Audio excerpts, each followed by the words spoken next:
అది బాగా ఇన్స్పైర్ అయింది. అప్పటి నుంచి కార్యక్రమాలు చేసుకుంటూ పోవడం జరిగింది. సెకండ్ ఇన్సిడెంట్ ఏంటంటే, నేను పొన్నాల్లో స్కూల్ అసిస్టెంట్గా పనిచేసినప్పుడు డిసిప్లిన్ మీద ప్లస్ స్కూల్ యూనిఫామ్ మీద బాగా స్ట్రెస్ చేసేవాళ్ళని పిల్లల్ని. ఇట్లా పనిష్మెంట్ వేసుకురాని వాళ్ళం పనిష్మెంట్ ఇచ్చిన తర్వాత, నేను 7th క్లాస్ టీచర్ను. పనిష్మెంట్ ఇచ్చిన తర్వాత లోపే వరకు ఒక విద్యార్థి ఏడ్చుకుంటా కూర్చోవడం జరిగింది. అరే ఎందుకు ఏడుస్తున్నావు బేటా నువ్వు అని చెప్పేసి అంటే, సార్ నేను స్కూల్ డ్రెస్ వేసుకురాకపోతే మీరు గొప్పడుతుంది, మీరు పనిష్మెంట్ ఇస్తున్నారు. స్కూల్ డ్రెస్ గురించి నేను ఇంటికి పోయి మా అమ్మని అడిగితే, మా అమ్మ నాన్నని అడగడంతో, నాన్న తాగి వచ్చేసి ఎక్కువ డ్రగ్ అడిక్ట్ కావడం వల్ల నాన్న మా అమ్మని కొట్టడము, వాళ్ళిద్దరు కొట్టుకోవడం తిట్టుకోవడం వల్ల మా అమ్మని బాధించడం అవుతుంది సార్. నేను చాలా అయితే మా అమ్మని వాళ్ళని బాధించడం, లేకపోతే నాకు స్కూల్ను మానేయడం తప్ప వేరే గత్యంతరం అనిపించట్లేదు సార్. నాకు స్కూల్ అంటే చదువుకోవడం చాలా ఇష్టం. అంటే నాకు అసలు హృదయం చాలా దళించి, అప్పటికి ఇంకా గవర్నమెంట్ ఫీ యూనిఫామ్ తీసుకురాలేదు అప్పటికి ఇంకా. సో చాలా బాధ అనిపించింది. అరే మనం మంచి లేవాలనే తీసుకురావాలనే ప్రయత్నం చేస్తున్నాం, విద్యార్థులు ఇంకో కోణం మనం చూడలేకపోతున్నాం వాళ్ళ ఆర్థిక స్థితిని అని చెప్పేసి ఆ రోజు స్కూల్ అంతా తీసేసి ఎంతమందికి స్కూల్ యూనిఫామ్స్ లేవంటే ఒక 16 మంది వెళ్ళడం జరిగింది. వీళ్ళందరికీ మనం ఎలా అయినా కల్పించాలని చెప్పేసి ఏ విధంగా ఆలోచిస్తే ఆ నెల ఇప్పుడే ఫిబ్రవరి, అది కూడా ఫిబ్రవరి 16 మన గంప రమేష్ గారి బర్త్డే, మన పాస్ డిస్ట్రిక్ట్ గవర్నర్.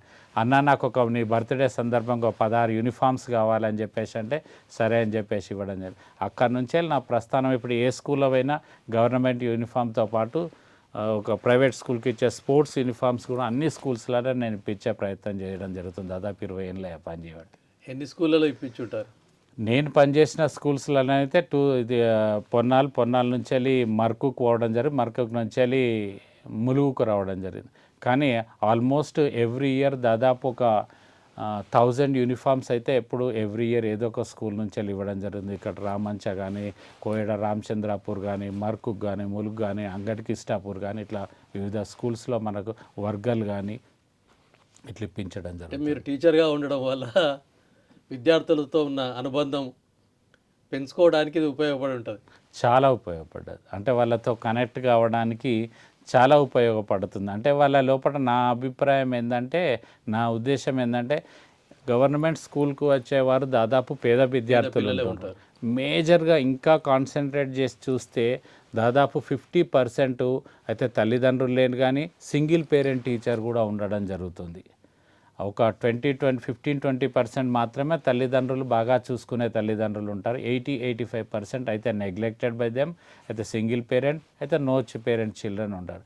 వాళ్ళను అబ్జర్వ్ చేసిన తర్వాత చాలా బాగా వాళ్ళకు కూడా మేము ప్రైవేట్ స్కూల్ నుంచి వెళ్ళి వేయబడి మా పరిస్థితి బాగా లేక మేము వీళ్ళని ఉంటున్నాం కానీ కాకుండా వాళ్ళు కూడా హ్యాపీగా ఫీల్ అయితే వాళ్ళతో సమానంగా మేము కూడా ప్రైవేట్ స్కూల్కు తక్కువ ఏం కాదు అనే విధంగా ఉండాలనే ఉద్దేశంతో వాళ్ళకు నార్మల్ స్కూల్ నుంచి వెళ్ళి ఆ స్పోర్ట్స్ యూనిఫామ్ ఇచ్చి వాళ్ళ డ్రెస్సెస్ ఇవ్వడం కానీ, బ్యాగ్స్ ఇవ్వడం కానీ, నోట్బుక్స్ ఇప్పించడం కానీ, ఇవన్నీ చేయడం వల్ల వారికి అట్లీస్ట్ వాళ్ళు సైకాలజికల్గా డిప్రెస్ కాకుండా ఎడ్యుకేషన్ మీదనే కాన్సన్ట్రేట్ చేయగలిగితే బాగుంటుందనే ఉద్దేశంతో చేయడం జరిగింది.